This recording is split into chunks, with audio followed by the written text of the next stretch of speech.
আসসালামু আলাইকুম ওয়া রাহমাতুল্লাহি ওয়া বারাকাতুহু। আমি হাবিবুল্লাহ, আপনারা দেখছেন জিনের চিকিৎসা মিডিয়া। সম্মানিত ভাই ও বোনেরা, ইনশাআল্লাহ আজ আমি আপনাদেরকে বলে দেওয়ার চেষ্টা করব ছবি দিয়ে কোন রকমের জাদু করা যায় কিনা, যদি করা যায় সেই সমস্ত জাদুগুলো কিভাবে আপনারা নষ্ট করবেন সেই বিষয়গুলো। সম্মানিত ভাই, সে উদ্দেশ্যে আজকের আমার এই ভিডিওটি বানানো। তাহলে চলুন কথা না বাড়িয়ে আজকের মূল বিষয় নিয়ে আলোচনা করা যাক। সম্মানিত ভাই, ভিডিওটি সম্পূর্ণটাই দেখবেন। যদি টেনে টেনে দেখেন তাহলে কোনো কিছুই বুঝবেন না। জিনের চিকিৎসা মিডিয়া চ্যানেলটি যদি ভাই সাবস্ক্রাইব না করে থাকেন, সাবস্ক্রাইব করে দেন, পাশের বেল আইকনটি বাজিয়ে দেন, অল সিলেক্ট করে দেন। আর যদি আগে থেকে সাবস্ক্রাইব করে থাকেন তাহলে আপনাকে অসংখ্য অসংখ্য ধন্যবাদ। তাহলে চলুন কথা না বাড়িয়ে আজকের মূল বিষয় নিয়ে আলোচনা করা যাক। সম্মানিত ভাই, কথাগুলো খেয়াল করে শুনবেন। আমরা যে সময় একটা ছবি তুলি, হয়তোবা আমাদের উদ্দেশ্য থাকে কি, যে কিরকম দেখা যায়, কিরকম দেখা যায় না। আচ্ছা, যেটাই হোক, যে আমরা আমাদের প্রশংসার জন্য, এর জন্য আমরা একটা ছবি তুলে থাকি। ছবি তোলার পরে আমরা বিভিন্ন অনলাইনে বিভিন্ন জায়গায় পোস্ট করি যে আমার অমুক সন্তান হয়েছে, আমার এই ছেলে হয়েছে, আমার ছেলের জন্য দোয়া করবেন, আমার মেয়ে হয়েছে, অথবা আমার বাবা, আমার দাদা, আমার ভাই, তাদের জন্য দোয়া করবেন। আমরা দোয়ার উদ্দেশ্য কি, যাতে আল্লাহ তাআলা রব্বুল আলামিন তার মঙ্গল করেন, ভালো করেন, এটাই তো উদ্দেশ্য। যদি আল্লাহ তাআলা রব্বুল আলামিন মঙ্গল করেন, ভালো করেন, আপনি দোয়া করেন একটা ছবি দেখে, তাহলে আপনি খেয়াল করেন না কেন, যদি ভালো করা যায় অবশ্যই তাহলে খারাপও করা যায়। ভালো করা গেলে অবশ্যই খারাপ করা যায়। যারা শিরকি করে থাকেন, কুফরি করে থাকেন, বিভিন্ন রকমের কালো জাদু করে থাকেন, তার এই ছবির উপর বিভিন্ন রকমের মন্ত্র পড়ে, বিভিন্ন রকমের ভান দিয়ে থাকেন, গিট দিয়ে থাকেন, বিভিন্ন রকমের জাদু করে থাকেন। কিরকম জাদু করে থাকেন, এর মধ্যে থেকে আমি কয়েকটি জাদুর কথা বলতেছি। অনেক জাদু থাকে, এর মধ্যে থেকে এই জাদুগুলো বেশিরভাগ করে থাকে, এই ভানগুলো বেশিরভাগ দিয়ে থাকে। কিরকম ভান? যেরকম মরণ বান আছে, অগ্নি বান আছে, পুরা বান আছে, জ্বালা বান আছে, শুকনো বান আছে, সূচ বান আছে, ঘাত বান আছে, বাস্তু বান আছে, পুতুল বান আছে। এই সমস্ত ভানগুলো আপনার এই ছবির উপরে প্রয়োগ করে থাকে। আগের যুগে যেটা আমি ছবি তোলা যাইতো না, ওই টাইমে কিভাবে এই জাদুগুলো করা হতো? এই জাদুগুলো ওই টাইমে করা হতো বিভিন্ন রকমের আকৃতি আঁকার পর, অথবা কোন রকমের মাটি দিয়ে মূর্তি বানানোর পর ওই মূর্তির বিভিন্ন অঙ্গ প্রত্যঙ্গে এই কাজগুলো করা হতো। এখন যাতে দুনিয়াটা আধুনিক হয়ে গেছে, মূর্তি বানাইলে সেম আপনার মতো হচ্ছে না। চালান দিতে গেলে আপনার চুল, দাড়ি, আপনার নখ, শরীরের কাপড় চোপড়, বিভিন্ন রকমের অঙ্গ প্রত্যঙ্গ লাগে, ওই জিনগুলো যাতে আপনাকে ভাইব করতে পারে এবং আপনার নামে যাতে চালানগুলো চলতে পারে। কিন্তু এখন তো আপনার সেম টু সেম ফেস, আপনাকে ওই জিনগুলো আক্রান্ত করতে অতি সহজ হয়ে যায়। এখন বলতেন জিনগুলো মানে, ভাই এই জাদুর ক্ষেত্রে, ভানের ক্ষেত্রে আর চালান জিনের কাজের ক্ষেত্রে প্রায় একই, সেম, সামান্য একটু বেশ কম আলাদা। মানুষের চালান দিয়ে না, চালান দিয়ে মানুষের উপর জিন দিয়ে ক্ষতি করে না। ওই যে চালান জিন দিয়ে যে ক্ষতি করে, তান্ত্রিকরা যে মন্ত্র পড়ে থাকে, কবিরাজরা যে মন্ত্র পড়ে থাকে, যেই সিস্টেমে, যেই প্রসেসে, যেইখানে, যেই জায়গায়, সেম এই ভানগুলো প্রয়োগ করার ক্ষেত্রেও প্রায় প্রায় একই সিস্টেম হয়ে থাকে, কিছু কিছু বেশ কম হয়ে থাকে। এই যে ভানগুলো করে থাকে, এটা আবার বিভিন্ন রকমের সিস্টেমে প্রয়োগ করে থাকে আপনার ছবির উপর। এখন কথা হচ্ছে যে আমি এই ভানগুলো নিয়ে যদি বিভিন্ন রকমের আলোচনা করতে চাই, যে সূচ বান, শুকনো বান, জ্বালা বান, পোড়া বান, এটা কিভাবে কাজ করে, কিভাবে লক্ষণগুলো বুঝবেন, কিভাবে প্রতিকার করবেন, তাহলে অনেক সময়ের ব্যাপার আছে। ইউটিউবে স্বাভাবিকভাবে বেশি সময়ের ভিডিওগুলো প্রচার হয় না, তারপর আমি চেষ্টা করতেছি আপনাদেরকে বোঝানোর জন্য। আচ্ছা, এই যে ভানগুলো দেওয়া হয়েছে, এই ভানগুলোর কারণে শরীরের মধ্যে বিভিন্ন রকমের আপনার সমস্যা পড়তে পারেন। এর মধ্যে দুই একটা ভান আছে মারাত্মক, যেমন মরণ বান আছে, আগ্রহ বান আছে, শুকনো বান আছে, মারাত্মক। যেমন মরণ বান দিলে 3 থেকে 4 দিনের ভিতরে রোগীটা মারা যায়। ভাই হায়াত মত আমার আল্লাহ তাআলা রব্বুল আলামিনের কাছে, কিন্তু আমার আল্লাহ তাআলা রব্বুল আলামিন বান্দাদের কাছে কিছু সিস্টেম দিয়ে দিয়েছেন। যে কথার কথা আপনাকে কূপ মারলে আপনি জানেন রক্ত বাহির হবে, সেম এই কাজগুলো করলে মানুষগুলো এভাবে মারা যায়। এবং হায়াত মত আমি বারবার বলতেছি আমার আল্লাহ রাব্বুল আলামিন যদি না চান কিছুই হবে না, কিন্তু কিছু শক্তি আমার আল্লাহ রাব্বুল আলামিন আমাদেরকে দিয়েছেন। তাই এই ভানগুলো মারলে কিছু কিছু বান আছে 3-4 দিনের ভিতরে মারা যায়, ওদের বিভিন্ন রকমের দাঁত মাত বাহির করে দেয়, খেত খেত করে, চোখ মুখ সবুজ হয়ে যায়, উল্টায় দেয়, এরকম বিভিন্ন রকমের সিস্টেম হয়ে যায়। এইগুলো দেখে বলছেন যে এটা মরণ বাঁধেছে, এটা অল্প সময়ের ভিতরে। এটা স্বাভাবিকভাবে যে শত্রুকে একদম শেষ করে দেওয়ার জন্য, একটা শাস্তি দেওয়ার জন্য না, যে তাকে একদম শেষ করে দিতে চায়, এরকম একটা পর্যায়ে দিয়ে থাকে। কিন্তু কিছু কিছু ভান আছে এইরকম যে শরীরের কথার কথা ফুরা হয়েছে, ঝালা পুরা, যেরকম জ্বলতেছে, পুড়লে যেরকম জলে, ব্যথা, আপনার শরীর ওজন বেড়ে গেছে, কাজে মনোযোগ নাই, বিভিন্ন রকমের হয়ে থাকে। এখন কথার কথা ভাই আগে খেয়াল করে শুনুন, এখন কিন্তু ভাই আধুনিক যুগ, এখন কিন্তু আধুনিক যুগ, বিজ্ঞানের যুগ, আধুনিক যুগ, বিজ্ঞানের যুগ। আপনার শরীরে এই সমস্ত সিস্টেম যখন দেখা দিবে, তাৎক্ষণিক আপনি ডাক্তারের কাছে চলে যান, তাৎক্ষণিক ডাক্তারের কাছে চলে যান, দেরি করবেন না। কেন ভাই, আপনি এইরকম টাইমে যাবেন কবিরাজের কাছে ঘুরতে ঘুরতে, ওঝার কাছে ঘুরতে ঘুরতে, এরকম টাইমে যাবেন যে টাইমে চিকিৎসা করতে করতে আপনার শেষ সময় চলে গেছে। এরকম আমি দু একটা ঘটনা বলি আপনাদেরকে, ভিডিওটা লম্বা হলেও আমি বলি, খেয়াল করে শুনে উপকারে আসতে পারে। যে ধরেন আমার বাড়ির কাছে আমি শুনছি, আমার বাড়ির কাছে একজন লোককে, আগে তো কারেন্টের বাতি ছিল না, কুপ্পি বাতি নিয়ে, হারকেনের মতো ধরেন কুপ্পি বাতি বলা হয়, ওই বাতি নিয়ে বাথরুমে প্রস্রাব করতে যেত। আর বেশিরভাগ সময় যে অন্ধকারে চলে যেত পুরুষ মানুষ। হঠাৎ করে একটা লোক অন্ধকারে চলে গেছে, তার ঘরের সাইডেই প্রস্রাব করার জন্য একটু ছোট্ট করে একটা কামড় দিচ্ছে, ছোট করে একটা পিঁপড়ার মতো কামড় লাগছে। কামড় লাগার পর তাড়াতাড়ি করে ওনার স্ত্রীর কুপ্পিগুলো নিয়ে আসো, বাতি নিয়ে আসো, নিয়ে আসতে হচ্ছে। আমরা দেখে যে একটা সাপ গর্তে ঢুকতেছে। এই যে ডাক্তারের কাছে না যায় ভাই, বড় বড় ওঝা, অনেক নামি দামি ওঝাদেরকে দিয়ে ঝাড়াইতেছে, বিষ নামাইতে আছে, কামড়াইছে। মনে করেন যে রাত 8টা-9টার সময়, কিন্তু গ্রামে অনেক রাত্র হয়ে যায়, অন্ধকার হয়ে যায়, ওই টাইমে কামড়াইছে, সারা রাত্র গেছে, সারা দিন গেছে, পরের দিন 8টা-9টার সময় ভাই রুগী মারা গেছে, কিছু হয় নাই, সুস্থ করতে পারে নাই।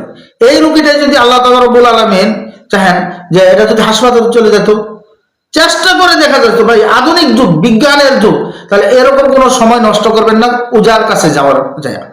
আগে আপনার শরীরে যারা পুরো হয়েছে, হয়েছে, আপনার বিভিন্ন রকমের সমস্যা দেখা দিচ্ছেন, ডাক্তারের কাছে যান, বড় একটা ডাক্তার দেখান। আপনার হয়তো বা ডাক্তার যদি রোগ ধরতে পারে, পরিপূর্ণ সুস্থ হবে, কিন্তু এই ভানগুলো তো কাটতে পারবে না। আপনি সুস্থ থাকতেছেন এবং ভানগুলো কবিরাজের কাছে কাটান। আগে যান ডাক্তারের কাছে, পরে কাটান কবিরাজের কাছে। আগে ভাউতাবাজ কবিরাজের কাছে যাবেন না, আমাদের কাছে আগেই আসবেন না। ডাক্তারের কাছে যান, যাওয়ার পরে ডাক্তার সুস্থ না করতে পারে, সুস্থ তো ইনশাল্লাহ ফুরার মতো জ্বলতেছে, জলের ব্যথার ওষুধ দিবে, জলে কমবে, তারপর বারবার হচ্ছে, পরে কবিরাজ দেখান। এখন এই যে সমস্ত যদি ভানে আক্রান্ত হয়ে যান, ডাক্তারের কাছে চিকিৎসা দিয়েছেন, হ্যাঁ মোটামুটি আরাম লাগতেছে, কিন্তু এগুলো কমতেছে না, বারবার হইতেই আছে। এখন এগুলো আমাদের পরিপূর্ণভাবে শেষ করা লাগে, কি করা যায়, এটার চিকিৎসা কি? আমি এখন চিকিৎসাগুলো বলতেছি পাই পাই করে, আপনি খেয়াল করে শুনেন। আল্লাহ রাসূল সাল্লাল্লাহু আলাইহি ওয়াসাল্লামকে, আমাদের নবীকে, এটা আমার ভিডিওটা অনেকেই দেখে, হিন্দু দেখে, ও আমার মুসলিমও দেখে, অন্য ধর্মের মানুষও দেখে। খেয়াল করেন, আমরা যাকে নবী মানি, আমাদের নবী হযরত মুহাম্মদ মুস্তাফা সাল্লাল্লাহু আলাইহি ওয়াসাল্লামকেও জাদু করা হয়েছিল। একজন ইহুদির মেয়ে জাদু করছে। কিভাবে জাদু করছিল? তার চিরনির মধ্যে চিরনি দিয়ে, এবং চিরনির ভিতরে যে চুলগুলো লেগে থাকে, ওই চুলগুলোর মাধ্যমে জাদু করা হয়েছিল। তিনি আমাদের মতো এরকম শরীরে পরিপূর্ণ আক্রান্ত হন নাই, তিনি পরিপূর্ণ আক্রান্ত হন নাই। তিনি সমস্যাগুলো কি হয়েছে? তিনার সমস্যা হয়েছে, কথার কথা, তিনি একবার উজু করছেন, মনে করতেছেন যে আবার উজু করার হয়তো আমি করছি না, একটা কাজ করতেছেন, হ্যাঁ বলতে ভাবতেছেন যে আবার মনে করছি না। কিন্তু আল্লাহ তাআলা রাব্বুল আলামিন এটার যে কোনো একটা মাধ্যমে অনেক লম্বা কিসসা কাহিনী পরিপূর্ণভাবে সুস্থ করেছেন, জানাই দিয়েছেন যে ওনার ওই জায়গায় জাদু আছে, এটা জানাই দিয়েছেন, জাদু শেষ করছেন। আমার আল্লাহ তাআলা রাব্বুল আলামিন আমরা যাতে আক্রান্ত না হই, এবং যদি আক্রান্ত হয়ে যাই, এই চিকিৎসা কিভাবে করবো, সেম সিস্টেমটা আমাদেরকে পরবর্তীতে বলে দেওয়া হয়েছে। কি আমাদের জন্য নাজিল করছেন? সূরা ফালাক এবং সূরা নাস। এই সূরা ফালাক সূরা নাস কিভাবে খাটাবেন আমি কয়েকটা সিস্টেমে বলি। যদি আপনি তাৎক্ষণিকভাবে একটা রোগীকে দেখতেছেন যে দাঁত মাত একদম বিস্কে দিচ্ছে, চোখ মুখ উল্টাই দিচ্ছে, নিঃশ্বাস ছাড়তে পারতেছে না, বন্ধ হয়ে যাচ্ছে, বিভিন্ন একদম শেষ পর্যায়ে চলে গেছে, এটাকে তাৎক্ষণিক কিছু চিকিৎসা করার প্রয়োজন, যাতে আপনার জাদু ভানটা কেটে যায়, জাদুগুলো কেটে যায়, হয়ে যায়। আপনি তো ছবি কোথায় আছে, চিরুনি কোথায় আছে, কোথায় আছে এটা তো জানতেছেন না। এখন আপাতত সুস্থ করা লাগবে। সুস্থ তো আবার আল্লাহ তাআলা রব্বুল আলামিন করবে। ওই আল্লাহ তাআলা রব্বুল আলামিন আমাদেরকে যে সিস্টেমে করতে বলছেন ওই সিস্টেমে তো করা লাগবে। এখন আমরা কবিরাজ আছে বিভিন্ন বিভিন্ন রকমের সিস্টেম আমরা দিয়ে থাকি। যারা তাবিজ কবজের ব্যবসা করে, আমার মতো যারা তাবিজ কবজের ব্যবসা করে, তারা কেউ কেউ দিয়ে থাকে শিয়ালমতি গাছের গুড়া, পাট, ওই যে নাইলা পাট শাক আছে না, পাটের একটা সিস্টেম আছে, শিয়ালমতি গাছের গুড়া দিয়ে পাট দেয়া, এরকম বিভিন্ন রকমের বিভিন্ন সিস্টেম দিয়ে থাকে। কিন্তু আমরা অনেকেই আছে যে কোরআনি চিকিৎসাতে থাকে, সঠিক একটা কোরআনি চিকিৎসা তাৎক্ষণিকভাবে এই ভান থেকে, জাদু থেকে নষ্ট করবেন কিভাবে, সেই সিস্টেমটা হচ্ছে যে আপনি সূরা বাকারা রুগীকে বসাবেন সামনে, পানি নিবেন, সরিষার তেল নেবেন, রুগী নিবেন, পানি নেবেন, সরিষার তেল নেবেন, সূরা বাকারা পড়বেন, পড়ার পরে এক রুকু পড়বেন, রুকু পর্যন্ত। রুকু বলা হয় আমাদের কোরআনের আয়াতে আইন দেওয়া আছে, দেখবেন আয়াতের উপরে আইন দেওয়া আছে, ওইটা বড় বড় আইন লেখা সাইডে সাইডে। ওই পর্যন্ত পড়া শেষ হয়ে গেলে রুগী শরীরে ফু দিবেন, পানিতে ফু দিবেন, তেলে ফু দিবেন।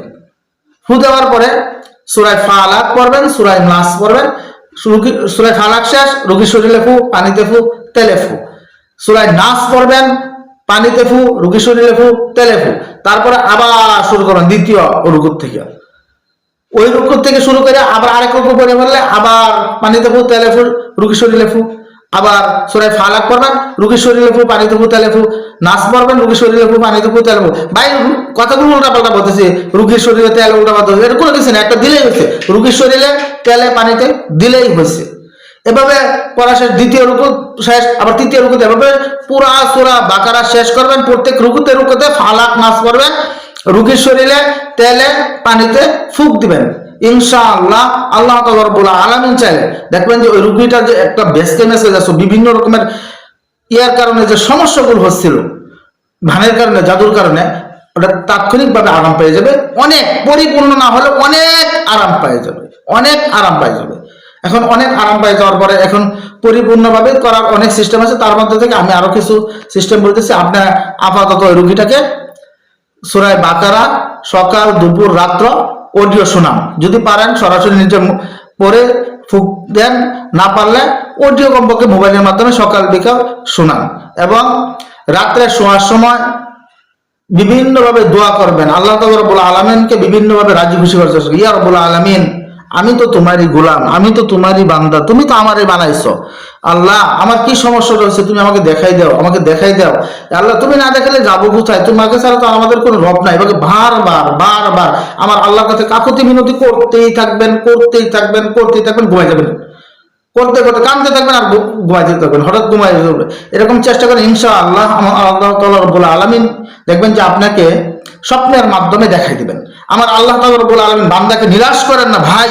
আপনি একটা দেখেন না, একটা যে কোনো কিছু একটা বিশ্বাসের সাথে দোয়া করেন, একদিন, 2 দিন, 3 দিন করতে থাকেন, ইনশাআল্লাহ ওটা সাকসেস হয়ে যাবে। কিভাবে হবে ওটা হয়তো ঘুরে হবে, যে কোনো একভাবে হবেই। আপনার যেটার জন্য দোয়া করবেন, আমার আল্লাহ তাআলা রব্বুল আলামিন এভাবে যদি আপনি চান, ইনশাআল্লাহ স্বপ্নের মাধ্যমে দেখে যাবেন এবং ওটা পরিপূর্ণভাবে ভানটা, জাদুটা নষ্ট করে ফেলতে পারবেন। কোনো সমস্যা হবে না।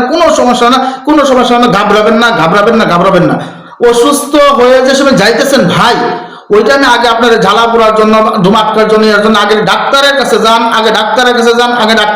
যান। আমার মতো বাটপার কবিরাজের কাছে প্রথমেই যাবেন না। বিশ্বাস করবেন না। আমরা এখন ভালো কথা বলতেছি, আমাদের কাছে আসার পর আপনাকে ভাই আমরা ধোঁকা দিয়ে টাকা নেওয়ার চেষ্টা করব। এমনকি আপনার অসুস্থ নেই, আমরা অসুস্থ বিভিন্ন রকমের করে অসুস্থ হয়ে যায় যাতে এরকম ব্যবস্থা করে দেবো। এরকম আগে আমাদের কাছে যাবেন না, আগে যান ডাক্তারের কাছে, পরে কবিরাজ বাঁচেন। চিন্তা করেন যে এরকম কবিরাজের কাছে যাবেন না। 10,000 জিন মুরিদ, 20,000 জিন মুরিদ, জিন তার পাও টিপে, হাত টিপে, মাথা টিপে, শরীর টিপে, আবার খানা আইনা দেয়, খাওয়াইয়া দেয়, সবকিছু করে দেয়। এরকম কবিরাজের কাছে যায়েন না। এরকম কবিরাজের কাছে যায়েন যে আসলে জিন মিন কোনো কিছু না, আল্লাহর কালামটা করতেছে, সুস্থ হোক আর না হোক, দুই একটা আয়াত পরিবার আপনার কাছে ফু দিচ্ছে। আমি বলবো যে এরকম কবিরাজের কাছে যান, আমার কাছে আগে আসবেন না, আমাদের কাছে যাবেন না।